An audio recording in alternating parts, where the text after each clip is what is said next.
আল্লাহ পাক রব্বুল আলামিন আপনার আমার জন্য এমন এক আদর্শবান নবী আমাদেরকে দিয়েছেন বাবা।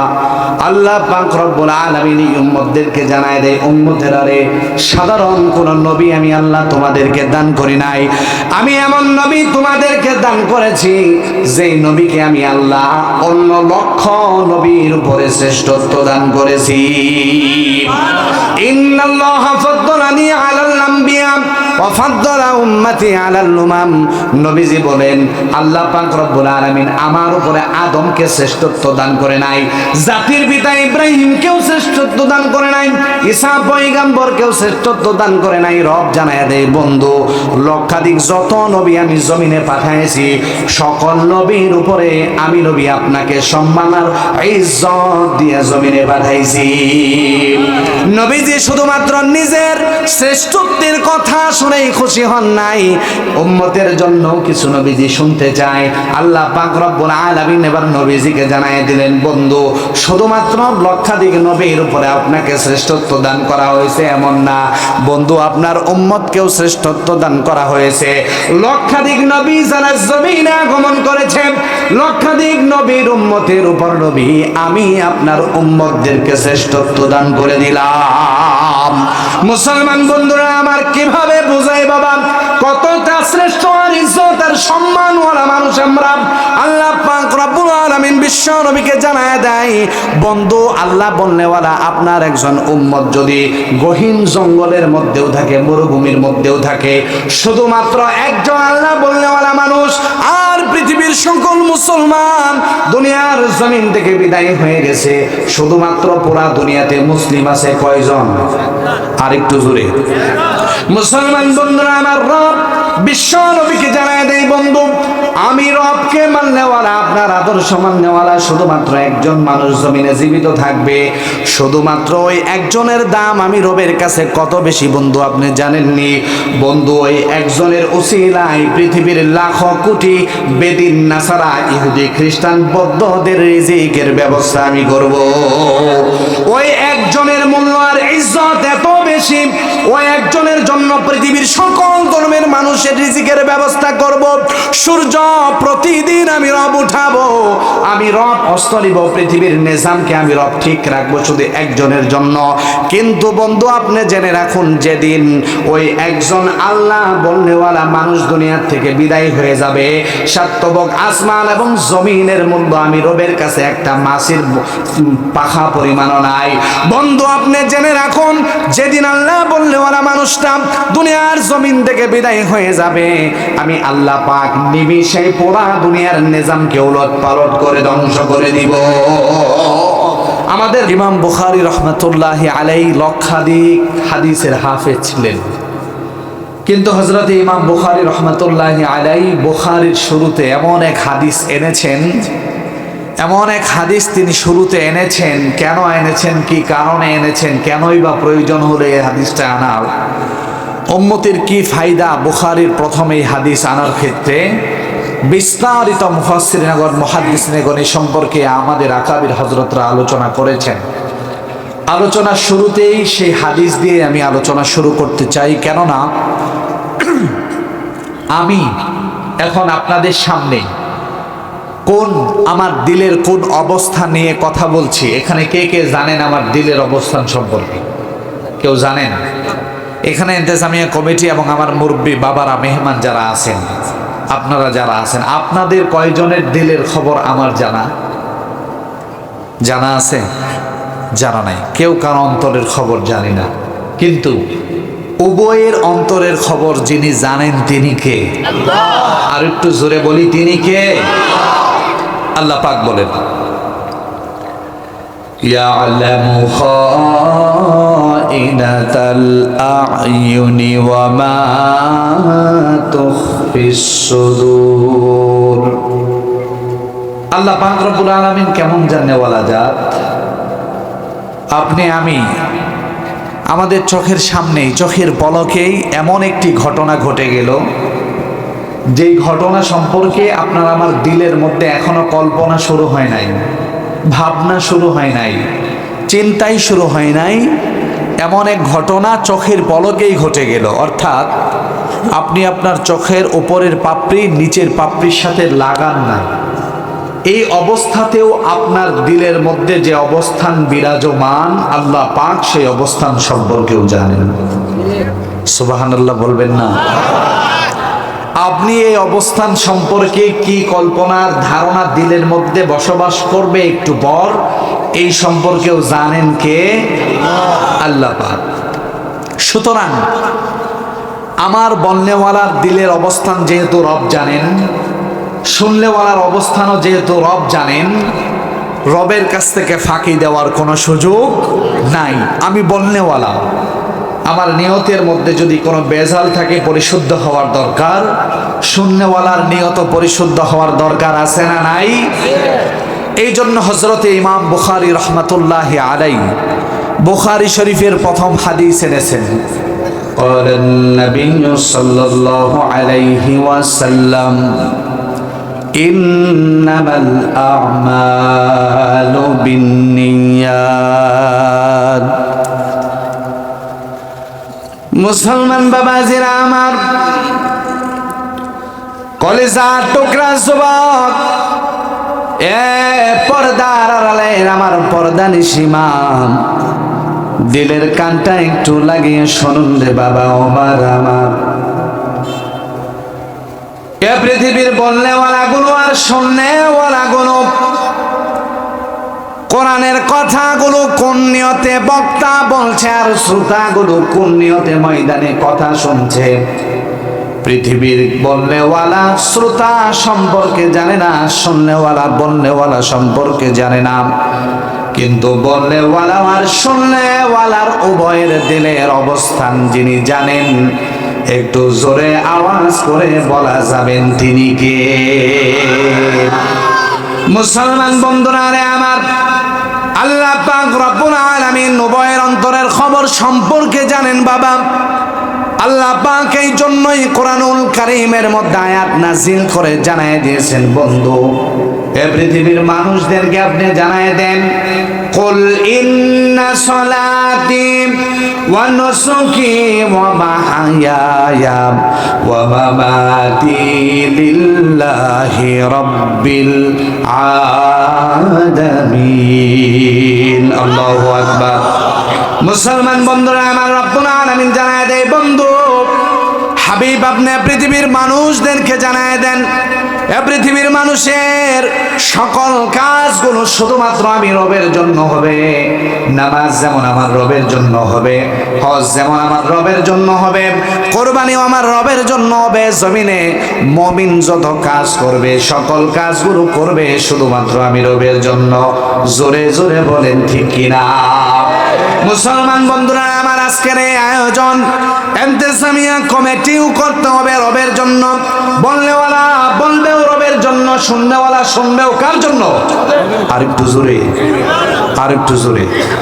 মুসলমান বন্ধুরা রে আমার, যদি আজকের বলনেওয়ালা এবং শুননেওয়ালা দিলের পরিশুদ্ধ না হয় বাবা, লক্ষ কোটি আয়োজন এই জমিনে হবে, কিয়ামত পর্যন্ত এই জমিনে মাহফিল চলবে বাবা, সমাজে দেশে পৃথিবীতে কখনোই শান্তি প্রতিষ্ঠা হবে না। প্রয়োজন হলো বাবা নিয়তের বিশুদ্ধতা। ইমামে বুখারী রাহমাতুল্লাহি আলাইহি বুখারীর প্রথম হাদিস এনেছেন, ইন্নামাল আমালু বিন্নিয়াত। উম্মতের সকল কাজের প্রতিদান রব্বুল আলামিন দিবেন তার দিলের অবস্থানের উপর। যার দিলের অবস্থান যেমন, ময়দানে মাহশরে রব্বুল আলামিন তার ব্যাপারে তেমন ফয়সালা করবে। যে রব্বুল আলামিনকে খুশি করার জন্য কাজ করবে। শুধু তাই নয় বাবা, এত ভয়ঙ্কর কথা আমি আলোচনার শুরুতেই ঢোকার পূর্বে আপনাদেরকে বলতে চাই বাবা, বিশ্বনবী এমন এক হাদিস আমাদের সামনে রেখে গিয়েছেন। নবীজি বলেন, সাহাবায়ে কেরামকে নবীজি একদিন মসজিদে নববীর মধ্যে নিয়ে বসে আছেন। নবীজি সাহাবায়ে কেরামকে লক্ষ্য করে বললেন, ও আমার সাহাবারা, এ দুনিয়ার জমিন থেকে আমি মুহাম্মদ আরবি একদিন বিদায় হয়ে যাব। ও আমার সাহাবারা, তোমরাও মৃত্যুবরণ করবে, পরবর্তী প্রজন্মরাও মৃত্যুবরণ করবে, কিন্তু আমার আখেরি জামানার পয়গম্বরের আখেরি উম্মতগুলো ইমানে দুর্বল হবে। আমি নবী যখন থাকবো না, আমার সাহাবারা থাকবে না, আমি পয়গম্বরের ভয় হয় জমিনে আমার উম্মত গুলো গোপন শিরিকের মধ্যে লিপ্ত হবে, আর ওই গোপন শিরিক গুলো আমার উম্মতের সকল আমল গুলো ধ্বংস করে দিবে। সাহাবায়ে কেরাম নবীজিকে জিজ্ঞাসা করলেন, নবীজি প্রকাশ্য শিরিক সম্পর্কে আমরা জানি পয়গম্বর, গোপন শিরিক সম্পর্কে তো আমরা কিছু জানি না। নবীজি আমাদেরকে আপনি গোপন সম্পর্কে জানিয়ে, গোপন শিরিক সম্পর্কে জানিয়ে দিন। বিশ্ব নবী মুহাম্মদ আরবি সাল্লাল্লাহু আলাইহি ওয়াসাল্লামকে সাহাবায়ে কেরাম প্রশ্ন করলেন, নবীজি আমাদেরকে গুপ্ত শিরিক সম্পর্কে আপনি জানায় দেন, কারণ জমিনে প্রকাশ্য শিরিক যেগুলো সেগুলো সম্পর্কে আমাদের ধারণা আছে। রব্বুল আলামিন বলেন, লিল্লাহি মুলকুস সামাওয়াতি ওয়াল আরদ ইয়াখলুকু মা ইয়াশা ইয়াহাবু লিমান ইয়াশাউ ইনাথাও ওয়া ইয়াহাবু লিমান ইয়াশাউ যুকুর আও ইউযাওবিজুহুম যুকরানাও ওয়া ইনাথা ওয়া ইয়াজআলু মান ইয়াশাউ আকিমা ইন্নাহু আলিমুন কাদির। মুসলমান বন্ধুরা আমার, রব জানায় দেন, লিল্লাহি মুলকুস সামাওয়াতি ওয়াল আরদ, আসমান এবং জমিনের একচ্ছত্র ক্ষমতার মালিক আমি রব। আসমান এবং জমিনের একচ্ছত্র ক্ষমতার মালিক কে? আর একটু জোরে বলেন আল্লাহ, আর একটু আওয়াজ করে বলেন আল্লাহ। মুসলমান বন্ধুরা আমার, আল্লাহ পাক রব্বুল আলামিন বলেন, আসমান এবং জমিনের একচ্ছত্র ক্ষমতার মালিক আমি রব। সুতরাং পৃথিবীর কেউ যদি বলে আসমানের রব একমাত্র আল্লাহ তাআলা, ঠিক আছে, কিন্তু আসমান ঠিক রাখার জন্য, জমিন ঠিক রাখার জন্য রব আরো কিছু নিযুক্ত করে রাখছেন, একা পারে না, বলি নাউজুবিল্লাহ। মুসলমান বন্ধুরা আমার, কেউ যদি মনে করে না না আল্লাহ পাক রব্বুল আলামিন সবচেয়ে বড় রব, ছোট কিছু রব জমিনে আছে যারা জমিনের নিজামকে ঠিক করে সরাসরি আল্লাহ পাকের কাছে শিরিক হয়ে গেল। শুধু তাই নয়, রব্বুল আলামিন বলেন, ইয়াখলুকু মা ইয়াশা, আমি রব যা ইচ্ছা তাই সৃষ্টি করতে পারি। আল্লাহু আকবার। আল্লাহ পাক রব্বুল আলামিন যা ইচ্ছা তাই সৃষ্টি করতে পারেন। এ পৃথিবীর অন্য কারো এই ক্ষমতা নাই, সে যা ইচ্ছা তাই সৃষ্টি করতে পারেন। মুসলমান বন্ধুরা আমার, আল্লাহ পাক রব্বুল আলামিন বলেন, ইয়াহাবু লিমান ইয়াশাউ ইনাথা, শুধু তাই নয়, আমি রব্বুল আলামিন যাকে চাই তার ঘরে আমি রব কন্যা সন্তান দান করে দিই। ওয়া ইয়াহাবু লিমান ইয়াশাউ যুকুর, রব বলেন আমি যাকে চাই আমি রব তার ঘরে পুত্র সন্তান দান করি। সুবহানাল্লাহ। ইয়াহাবু লিমান ইয়াশাউ ইনাথা ওয়া ইয়াহাবু লিমান ইয়াশাউ যুকুর, কন্যা সন্তান আমি রব দান করি, পুত্র সন্তান আমি রব দান করি। মুসলমান বাবাজিরা আমার, আমি আপনাদের বিরুদ্ধে কোনো কথা বলবো না, কিন্তু বাবা কোরআনের পক্ষে কথা বলতে গিয়ে যদি কারো বিরুদ্ধে চলে যায় মন খারাপ করা যাবে। আর একটু জোরে, এ বাবা কোরআনের পক্ষে কথা বলতে গিয়ে আমার বাবার বিরুদ্ধে যেতে পারে, ঠিক কি না? আমার নেতার বিরুদ্ধে যেতে পারে, মাহফিল কমিটির বিরুদ্ধে যেতে পারে, রাষ্ট্রের বিরুদ্ধে কথা যেতে পারে বাবা, কিন্তু কোরআনের পক্ষে আমাকে কথা বলতেই হবে যতক্ষণ জবান আছে, ঠিক কি না? মুসলমান বন্ধুরা আমার, রব বলেন কন্যা সন্তান আমি দান করি, পুত্র সন্তান আমি দান করি। কিন্তু পৃথিবীর কোন মানুষ যদি, মুসলমান যদি এটা বলে আল্লাহ পাক কন্যা দান করেন, পুত্র সন্তান দান করেন, ঠিক আছে, কিন্তু শাহজালাল ইয়ামিনীর মাজারে গেলেও কন্যা আর পুত্র পাওয়া যায়, বলেন তো আল্লাহ পাকের সাথে শিরিক হলো কিনা? রব্বুল আলামিন বলেন, আসমান এবং জমিনের একচ্ছত্র ক্ষমতার মালিক আমি, যা ইচ্ছা তাই সৃষ্টি করতে পারি আমি, কন্যা সন্তান আমি দান করি, পুত্র সন্তান আমি দান করি। সুতরাং বাবা, আমাদের সমাজে অনেক মানুষ আছে যারা পীরের দরবারে গিয়ে সন্তান চায়, এটা সম্পূর্ণ শিরক, কথা কোন ঠিক কিনা? এ বাবা কোরআন থেকে কথা বলছি, এটা আমার বানানো কথা না। রব্বুল আলামিন বলেন, আউ ইউযাওবিজুহুম যুকরানা ওয়া ইনাথা, একই ঘরে কন্যা এবং পুত্র উভয় দান করি আমি রব। আল্লাহু আকবার। তাহলে কন্যাও দান করে আল্লাহ, পুত্রও দান করে আল্লাহ, একই ঘরেই পুত্র এবং কন্যা দান করেন কে? আও ইউসাফিজুহুম যুকরান ওয়া ইনাসা, আল্লাহ এরপরে কি বলেন? ওয়ায়াজআলু মাইয়াশাউ আকিমা। মুসলমান বন্ধুরা আমার, আল্লাহ পাক রব্বুল আলামিন কি কথা বলেন? এ বাবারা একটু মনোযোগ দিয়ে শুনুন। এ পুরুষ বাবাজিরা, সন্তান না হওয়ার কারণে মাদেরকে যে তালাক দিয়ে দেন, নির্যাতন করেন, মার হাতে কোনো শক্তি আছে কিনা? রব্বুল আলামিন বলেন ওয়ায়াজআলু মাইয়াশাউ আকিমা। শুধু তাই নয়, কন্যা যেমন আমি দান করি, পুত্র যেমন আমি দান করি, উভয় করে একই করে কন্যা এবং পুত্র দান করি। শুধু তাই নয়, একই ঘরে আমি রব কন্যাও দান করি না, পুত্রও দান করি না, আমি আমার বান্দাকে নিঃসন্তান বানায় রাখি। ঠিক কিনা? কন্যা সন্তান দান করেন রব, পুত্র সন্তানও দান করে রব। একই ঘরে কন্যা এবং পুত্রও দান করে রব, এবং পুত্রও দান করে না, কন্যাও দান করে না, বন্দা বানায় রাখে, নিঃসন্তান বানায় রাখে কে? তাহলে সব কিছুর মালিক কে? সুতরাং পৃথিবীর কেউ যদি এটা মনে করে কোন আলেমের কাছে, কোন মুফতির কাছে, পীরের কাছে গেলে এগুলো পাওয়া যাবে, তো এগুলো প্রকাশ্য শিরক হয়ে গেল। আর রব জানায় দেয় ইন্না শিরকা লা যুলমুন আযীম, সবচেয়ে জুলুম আর নিকৃষ্টতম গুনাহ হচ্ছে শিরকের গুনাহ। এই প্রকাশ্য শিরক সম্পর্কে সাহাবায়ে কেরাম জানেন। মুসলমান বন্ধুরা আমার, এবার সাহাবায়ে কেরাম জিজ্ঞাসা করলেন, নবীজি প্রকাশ্য শিরক সম্পর্কে নবীজি আমরা জানি, কিন্তু গুপ্ত শিরক সম্পর্কে আপনি আমাদেরকে জানায় দেন।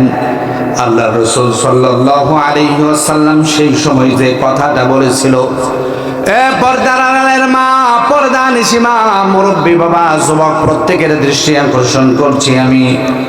আল্লাহ রাসূল সাল্লাল্লাহু আলাইহি ওয়াসাল্লাম বললেন, সাহাবারা এই গুপ্ত শিরক হলো, আমি দুনিয়ার জমিন থেকে বিদায় হয়ে যাব, আমার ইন্তেকালের পর আমার উম্মত গুলো ভালো কাজ করবে, নেক কাজ করবে, সুন্দর সুন্দর কাজ করবে, মোজাইক পাথর দিয়ে সুন্দর মসজিদ বানাবে, মাদ্রাসা তৈরি করবে, মাহফিল গুলো সুন্দর করে সাজাবে, লক্ষ লক্ষ টাকা খরচ করে তারা বাইতুল্লাহ জিয়ারত করবে, এমনকি কোটি কোটি টাকা খরচ করে মসজিদ করবে।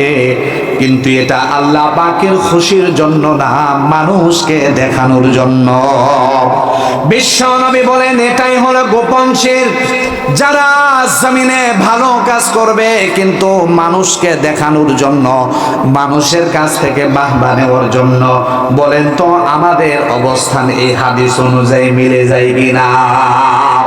বক্তা কথা বলে যেন আপনারা বলেন, বক্তা বড় সুন্দর করে কথা বলে, আপনারা বলবেন হুজুর বাহ কি সুন্দর করে কথা বলেছেন, বা বলবেন কি সুন্দর ছন্দ বলেছেন, অথবা হুজুর হুঙ্কার দিয়েছেন, হুজুর এই নিয়তে কথা বলেছে, আপনারা বাহবা দিবেন। আর অনেকে হজ করে তাকে হাজি বলতে হবে। কথা কোন ঠিক কিনা? জোরে কোন ঠিক কিনা? বিশ্বনবী বলেন আমার উম্মতরা গোপন শিরক করার কারণে তাদের সকল আমলগুলো ধ্বংস হয়ে যাবে। গোপন শিরক হলো লোক দেখানো আমল করা। মাহফিলে আসলাম, মাহফিলের আয়োজন করলাম, বক্তা কথা বলছে, এগুলো যেন শুধু আল্লাহ পাকের জন্য হয়। রাজি আছি তো ইনশাআল্লাহ? নিয়ত পরিশুদ্ধ হলো তো ইনশাআল্লাহ? নিয়তে যদি ভেজাল থাকে তো সব শেষ। আমরা বিভিন্ন সময় মাদ্রাসার যখন ছাত্র ভর্তির জন্য আসে রিসিট কাটি, আমি একটা রিসিট কাটতেছি জনাব আব্দুর রহমান সাহেব, কারণ আমার সাথে মিলে গেলে আবার মনে করেন না যে আপনাকে বলছি। আব্দুর রহমান সাহেবের নামটা কাটবো রিসিটে, তো আমি লিখলাম আব্দুর রহমান। উনি বলছেন হুজুর হ্যাঁ এটা বাদ পড়ে গেল না আগে একটু। আমি বললাম কি একটু বলেন? আমি তো গিয়েছিলাম। উনি বোঝাইতে চাইতেছেন আমি বাইতুল্লাহ জিয়ারত করছি, আলহাজটা সামনে লিখে দেন। বলেন এই আলহাজ, যেই আলহাজ নামের শুরুতে লিখতে হয়, বাধ্য করা হয়, এই হজ কি আল্লাহ পাকের জন্য নাকি মানুষ তাকে হাজি বলবে এই জন্য? কথা কম। এটা হচ্ছে গুপ্ত শিরক। এই কাজগুলোর জন্য আমাদের আমল নষ্ট হয়ে যায়। আমরা অনেকের ব্যাপারে এখন মাহফিলের হ্যান্ডবিলের ভিতরে পোস্টারেও লিখি বিশিষ্ট দানবী। কথা কোন ঠিক কিনা? হ্যাঁ, তার দিলের অবস্থান কি জানি না, আমরা যারা লিখব সতর্ক হয়ে লিখব। এজন্য বলনেওয়ালা এবং শুনলেওয়ালাকে আল্লাহ পাক ইখলাস দান করুক। চিৎকার মেরে বলে আমিন। আল্লাহ পাক এমন কিছু কথা আমার জবান থেকে বের করে দেয় যা আমাদের উভয়ের নাজাতের কারণ হয়, বলি আল্লাহুম্মা আমিন। তাহলে গভীর রজনীতে প্রধান বক্তা কি বলতেছে? আমার পূর্বে যে দুইজন আলোচক কথা বলছেন, ওনারা কি কোরআনের কথা বলে নাই?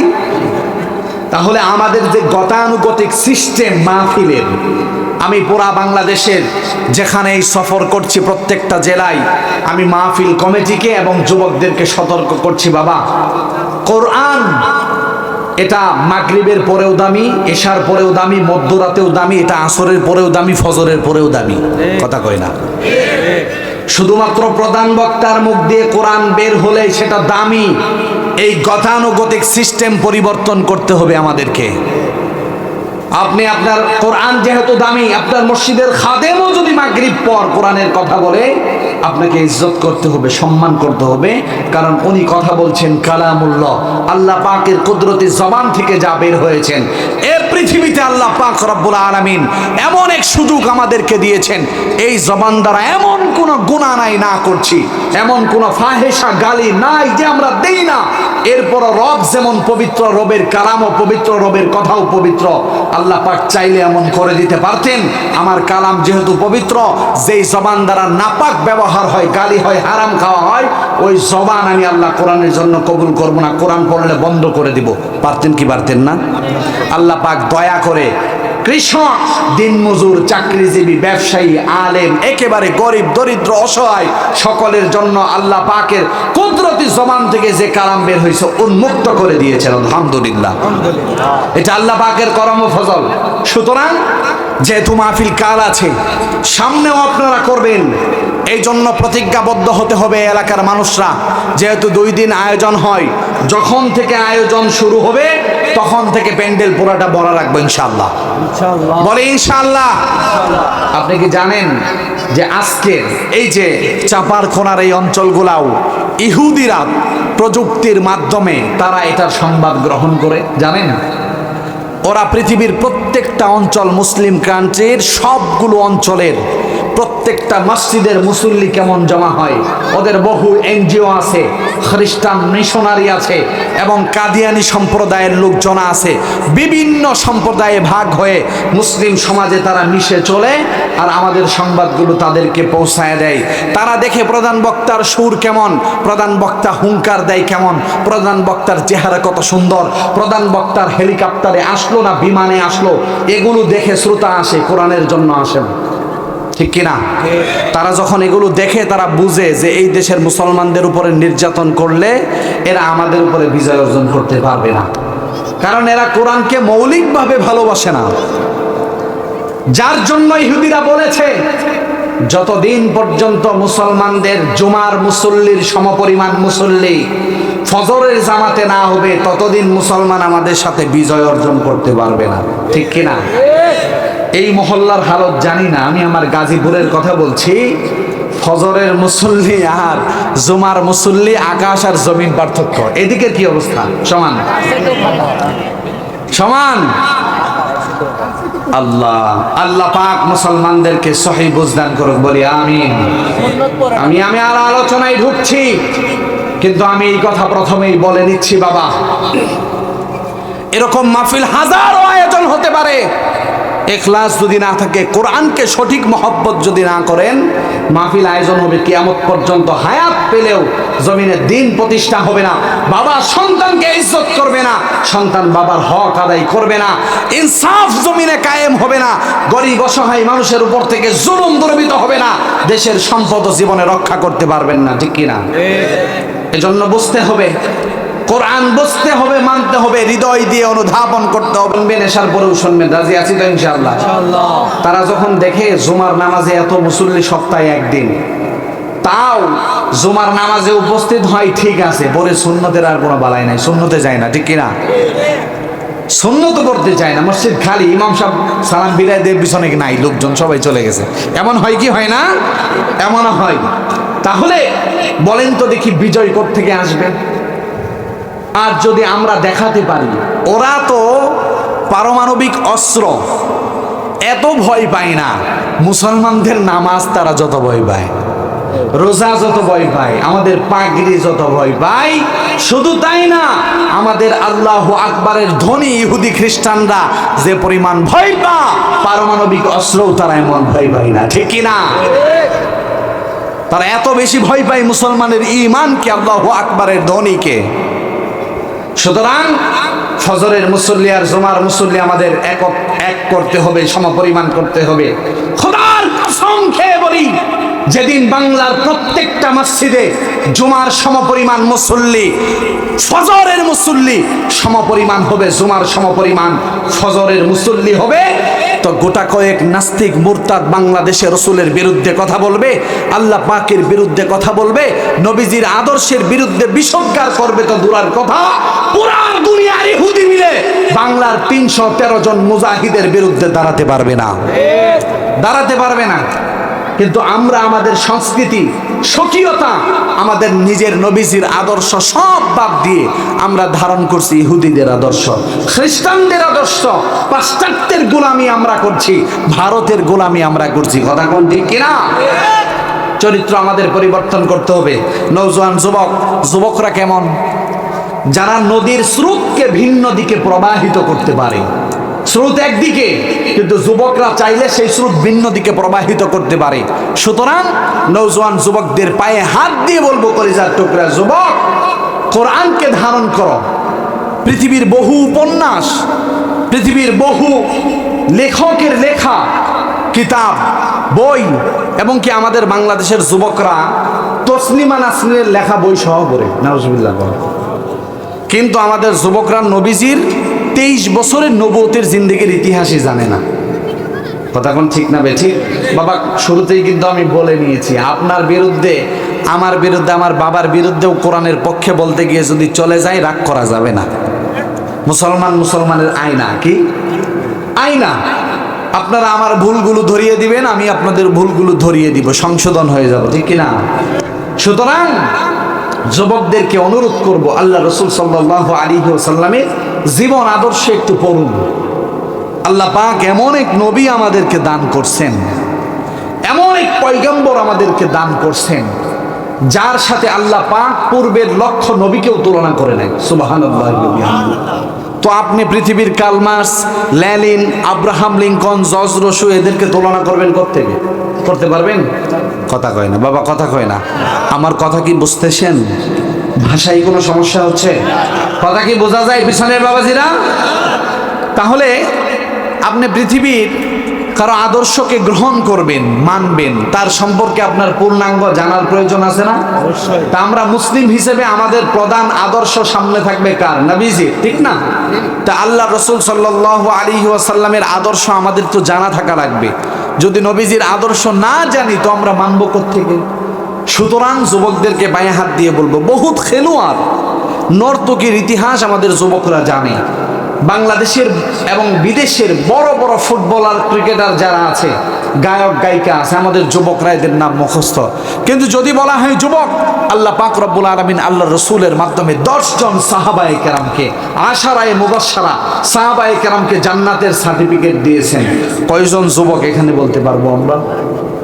বলেন, এটা আমাদের লজ্জার না? আমরা মুসলিম হিসেবে এটা তো আমাদের জন্য লজ্জার। আমাদের জানার দরকার যে দিন সাহাবায়ে কেরামের রক্তের মাধ্যমে, শহীদ হওয়ার মাধ্যমে, কল্লা দেওয়ার মাধ্যমে পেয়েছি। সেই সাহাবায়ে কেরামের ইতিহাস জানি না, নবীজির জীবনী সম্পর্কে আমরা জানি না। আমাদের লক্ষাধিক নবী আল্লাহ পাকের তাওহীদের দাওয়াত নিয়ে আসছেন, আমরা এগুলো কিচ্ছু জানি না। তো আমরা কিভাবে বিজয় অর্জন করব? চেচনিয়াতে, বসনিয়াতে, আরাকানে, আফগানে সব জায়গায় পিঠা তো আমরাই খাওয়ার কথা, আমরা তো আমাদের জায়গায় নাই, ঠিক কিনা? আমরা কি আমাদের জায়গায় আছি না? দেখেন যুবকরা, মন খারাপ করেন না। এ পৃথিবীর সবচেয়ে সুদর্শন যুবক আল্লাহ পাক বানিয়েছিলেন নবীজিকে, ঠিক কিনা? হযরত ইউসুফ পয়গম্বর, আল্লাহ পাক তাকে পৃথিবীতে যত সৌন্দর্য দান করেছেন 2/1 ইউসুফ পয়গম্বরকে দান করেছেন। কয় ভাগ? 2/1 আল্লাহ পাক ইউসুফ পয়গম্বরকে সৌন্দর্যের পিরামিড দান করেছেন, যার দিকে তাকাইলে চেহারা ফিরানো যাইত না। সুবহানাল্লাহ। ওই ইউসুফ পয়গম্বর যখন, এটা লম্বা ঘটনা, ব্যাপক আলোচনার বিষয়, আপনারা জানেন সূরা ইউসুফের আলোচনা যদি টানা 5 ঘন্টা করা হয় এরপরের তাফসীর শেষ হবে না। ব্যাপক আলোচনা, আমি কিঞ্চিত তাজ দিয়ে যাব আপনাদেরকে। আল্লাহর হাবিব সাল্লাল্লাহু আলাইহি ওয়াসাল্লাম সাহাবায়ে কেরামকে এই ঘটনাগুলো বর্ণনা করে শুনিয়েছেন। আল্লাহ পাক কোরআনুল কারিমে যতগুলো নবীর জীবনী সম্পর্কে আয়াত নাজিল করেছেন, এইভাবে সূরা আকারে ব্যাপক আলোচনা আর কোন নবীর ব্যাপারে করে নাই। সূরা ইউসুফে ইউসুফ আলাইহিস সালাম ব্যাপারে যে আলোচনা করেছেন, আল্লাহ পাক রব্বুল আলামিন আল্লাহর রাসূলকে জানায় দিলেন, ইউসুফ পয়গম্বর যখন জমিনে আসলেন, প্রাপ্ত বয়স্ক হলেন, ইউসুফ আলাইহিস সালাতু ওয়াস সালাম যখন মিশরের রাজপ্রাসাদে, তখন জুলাইখা যখন পাগল হয়ে যায়, জুলাইখা যখন ইউসুফ পয়গম্বরের প্রেমে কি হয়ে যায়? পাগল হয়ে যায়। কারণ এমন এক সৌন্দর্য দিয়েছেন, মিশরের সকল নারীরা বলতেছিল একজন গোলাম কয়েদি যাকে জেলখানায় বন্দি করে রাখা হয়েছে, আর রাজপ্রাসাদের রাজরানী জুলাইখা এমন কয়েদির জন্য পাগল হয়ে গেল। তো জুলাইখা বলল যে আমি কার জন্য পাগল হয়েছি এটা তো একটু দেখবা, না দেখে এত মন্তব্য করো কেন? তো তৎকালীন জামানার মিশরের প্রভাবশালী সবচেয়ে সুন্দরী রমণী যারা ছিল তাদেরকে ডাকা হলো ইউসুফ পয়গম্বরকে দেখাবে। মুসলমান বন্ধুরা আমার, আল্লাহ পাক রব্বুল আলামিন ইউসুফ পয়গম্বরের জীবনী সম্পর্কে কোরআনুল কারীমে আয়াত নাযিল করে নবীজিকে জানায় দিয়েছেন। আমরা বর্তমান বাঙালিরা মনে করি ইউসুফ আর জুলাইখার প্রেম কাহিনী, বলি না হুজুবিল্লাহ। ইউসুফ জুলাইখার প্রেম কাহিনী না, আল্লাহ পাক রব্বুল আলামিন ইউসুফ আর জুলাইখার এই জীবনের মধ্যে উম্মতের জন্য এমন কিছু শিক্ষা রেখেছেন। বাবা, ইউসুফ পয়গম্বরের জীবনীর সাথে ইয়াকুব নবীর জীবনী সম্পৃক্ততা আছে, কেননা ইউসুফ পয়গম্বরের বাবা হলো ইয়াকুব নবীকে, জোরে বলেন। ইয়াকুব পয়গম্বরের বাবা হলো ইসহাক, ইসহাক পয়গম্বরের বাবা হলো ইব্রাহিম, আর ইব্রাহিম হলো আমাদের জাতির পিতা। জোরে কোন ঠিক কিনা? আর একটু জোরে। আর জাতির পিতা বললে আপনাদের প্রশ্ন হয়ে যায়, আমাদের ক্ষমতার পরিবর্তনে জাতির পিতা পরিবর্তন হয়ে যায়, কথা কয় না? এরকম করা যাবে না। মুসলিম জাতির পিতাকে জোরে বলি না। ক্ষমতার পরিবর্তনে কি জাতির পিতা পরিবর্তন করে দিবেন আপনারা? না, মুসলিম জাতির পিতা হযরত ইব্রাহিম। জোরে বলেন। এটা অভ্যাস না করলে সামনে আবার কি আয়েশা কারে পিতা বানাই দেয় বলা যায় না, ঠিক কি না? এমন যেন না হয়। জাতির পিতা কে? ইব্রাহিম আলাইহিস সালাতু ওয়াস সালাম। তার সন্তান ইসহাক, ইসহাক আলাইহিস সালাতু ওয়াস সালামের সন্তান ইয়াকুব, আর ইয়াকুব আলাইহিস সালাতু ওয়াস সালামের সন্তান হচ্ছে ইউসুফ পয়গম্বর।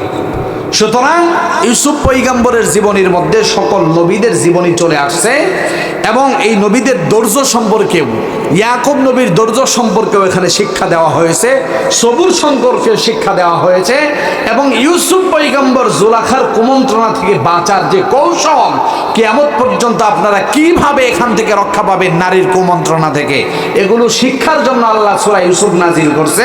কিন্তু আমরা জুলাইখা আর ইউসুফের প্রেম কাহিনী বানাই দিচ্ছি, এটা কথা কোন ঠিক কিনা? মুসলমান বন্ধুরা আমার, জুলাইখা যখন ইউসুফ পয়গম্বরকে তার সৌন্দর্য প্রকাশ করার জন্য তৎকালীন জামানার মিশরের সুন্দরী রমণীদেরকে ডাকলেন। ইউসুফ পয়গম্বরকে বলেন, মিশরের সুন্দরী রমণীরা, প্রভাবশালী রমণীরা আপনাকে দেখার জন্য অপেক্ষা করছে, আপনাদেরকে একটু দেখবে। আপনারা তারা দেখবে, আপনি শুধু তাদের সামনে দিয়ে একটু সময় অতিক্রম করবেন, অথবা সেই রমণীদের সামনে একটু দাঁড়াবেন। ইউসুফ পয়গম্বর প্রথম রাজি হতে চায় না, এরপর গোলাম রাজি হয়ে গেল। সুন্দরী রমণীদেরকে উপস্থিত করা হলো, রমণীদের হাতে ফল দেওয়া হলো, আরেকটা করে ছুরি দেওয়া হলো, চাকু দেওয়া হলো, বলা হলো ইউসুফ পয়গম্বর তোমাদের সামনে দিয়ে অতিক্রম করবে, অথবা ইউসুফ পয়গম্বরকে তোমাদের সামনে দাঁড় করানো হবে। তোমরা ইউসুফ পয়গম্বরকে দেখবে আর ফলগুলো কেটে দেবে। সুন্দরী রমণীরা ফল নিয়ে আর ছুরি নিয়ে উপস্থিত হয়ে গেল। ইউসুফ পয়গম্বরকে অল্প সময়ের জন্য রমণীদের সামনে উপস্থিত করা হলো। আল্লাহ পাক রব্বুল আলামিন কোরআনের মধ্যে জানায় দেয়, কিতাবের মধ্যে পাওয়া যায়, রমণীরা যখন ইউসুফ পয়গম্বরের চেহারার দিকে তাকালো, আল্লাহ পাক রব্বুল আলামিন ইউসুফ পয়গম্বরকে এত সৌন্দর্য দিয়েছেন, এত সুন্দর করে বানিয়েছেন, রমণীরা ইউসুফের চেহারার দিকে তাকায় আর চোখ ফেরাতে পারে না। প্রত্যেকেই ইউসুফের দিকে আকৃষ্ট হয়ে গেল। ছুরি দিয়ে ফল কাটতে শুরু করলো। ফল কাটতে কাটতে হাত কেটে ফেললো। তৎকালীন জামানার মিশরের সুন্দরী রমণীরা ইউসুফ পয়গম্বর থেকে চোখ ফেরাতে পারলো না। মুসলমান বন্ধুরা আমার, ইউসুফ পয়গম্বরকে রব্বুল আলামিন সুন্দরের পিরামিড দান করেছেন, কিন্তু আল্লাহ পাক রব্বুল আলামিন জানিয়ে দিয়েছেন ইউসুফ পয়গম্বরই পৃথিবীর শ্রেষ্ঠ সুন্দর না। আল্লাহ পাক রব্বুল আলামিন সবচেয়ে সুন্দর করে ইউসুফ পয়গম্বরের চেয়েও সুন্দর করে আমার নবীকে বানিয়েছেন।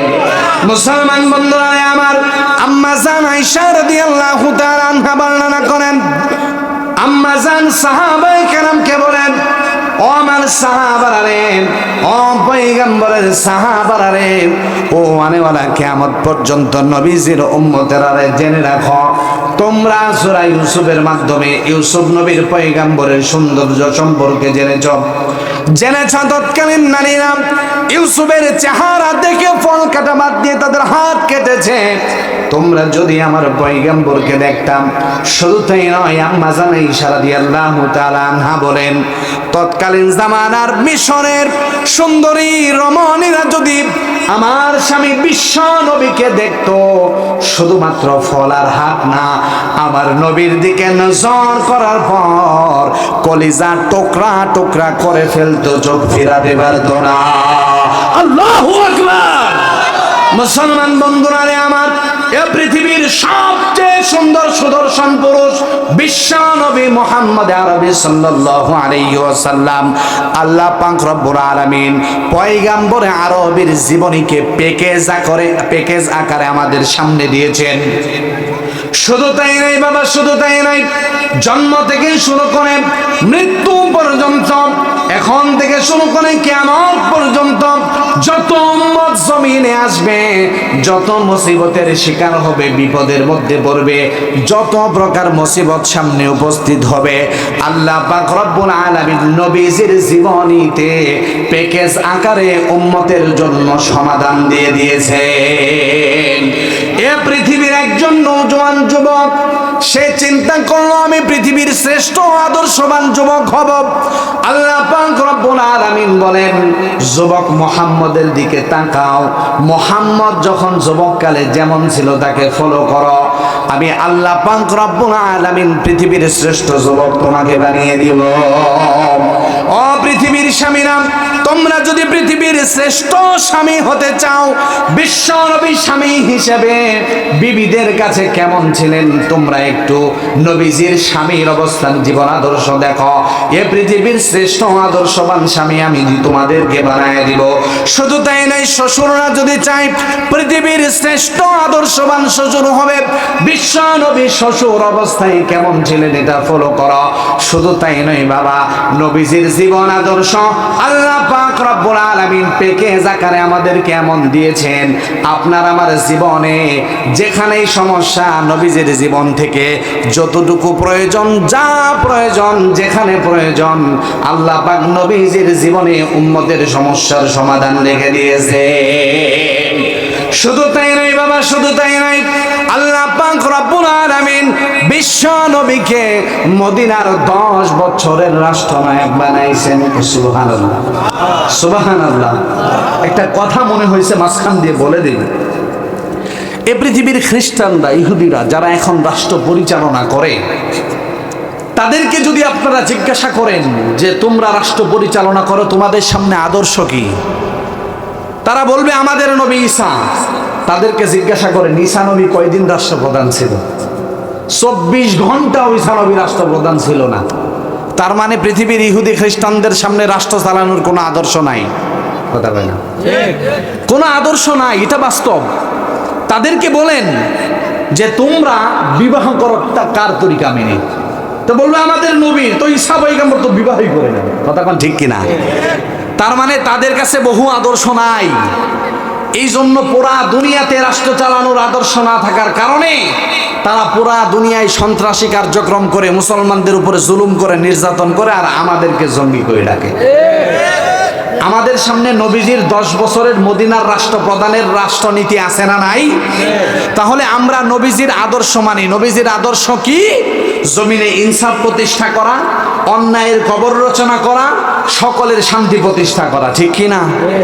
এবং কি অন্যায়ের কবর রচনা করতে গিয়ে নবীজি নিজে জিহাদ করেছেন, নবীজি নিজে যুদ্ধের ময়দানে অংশগ্রহণ করেছেন, সুবহানাল্লাহ। তাহলে যুদ্ধ কিভাবে করব এটাও নবীজির জীবন আদর্শে আছে, কিভাবে জামাত তৈরি করব এটাও আছে, কিভাবে রাষ্ট্র পরিচালনা করব এটাও আছে। শুধু তাই না, সাহাবায়ে কেরাম প্রস্রাব করতে বসবেন কিভাবে আল্লাহ রাসূল সাল্লাল্লাহু আলাইহি ওয়াসাল্লাম এটাও শিখাই দিয়ে গেছেন, সুবহানাল্লাহ। মুসলমান বন্ধুরা, আমার আল্লাহ রাসূল সাল্লাল্লাহু আলাইহি ওয়াসাল্লাম আজ থেকে 1450 বছর আগে বলে গিয়েছেন, মা আসফালা মিনাল কাবাইনি মিনাল ইজারি ফিন্নার। নবীজি বলেন, তোমরা কেউ তোমাদের পাঞ্জাবি পায়জামা অথবা লুঙ্গি তোমাদের টাকনুর নিচে পরিধান করবে না। যদি টাকনুর নিচে পরিধান করো, ওই টাকনুর নিচের অংশ রব জাহান্নামের আগুনে পোড়াবে। মুসলমান বন্ধুরা, আমি আপনাকে জিজ্ঞেস করতে চাই, আল্লাহ রাসূল সাল্লাল্লাহু আলাইহি ওয়াসাল্লাম এই কথা বলেছেন 1450 বছর আগে। কত বছর? জোরে বলেন, কত বছর? বর্তমান স্বাস্থ্য বিজ্ঞানী যারা আছে, স্বাস্থ্য নিয়ে গবেষণা যারা করে, পৃথিবীতে নতুন নতুন রোগ দেখা নেয়, নতুন নতুন রোগের আবিষ্কার হয়, এগুলো নিয়ে যারা গবেষণা করে পৃথিবীর স্বাস্থ্য বিজ্ঞানীরা জানিয়ে দিয়েছেন। এবং কি আপনারা লক্ষ্য করে দেখবেন, আজকের পৃথিবীর বহু ইহুদি খ্রিস্টান নাস্তিক ডাক্তাররা টাকনুর নিচে আর প্যান্ট পরে না, উপরে পরে, কথা কোন ঠিক কিনা?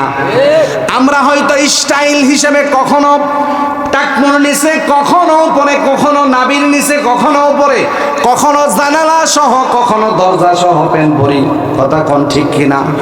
কি গরম যে যুবকদের মধ্যে লাগে, পেনের মধ্যে জানালা আর দরজা লাগায় কিছুদিন পড়ছে, আবার মাটি পরিষ্কার করে নিয়ে যাবে, গোড়ালি দিয়ে ছিঁড়ে যা, জুতার নিচে প্যান দিয়ে পড়লো, আবার এমনও প্যান যুবকরা পড়ছে মসজিদে সেজদা দিলে বিশ্বরূপ বাইর হয়ে যায়, ঠিক না ভাই? ঠিক কথা কোন ঠিক না ভাই? ঠিক।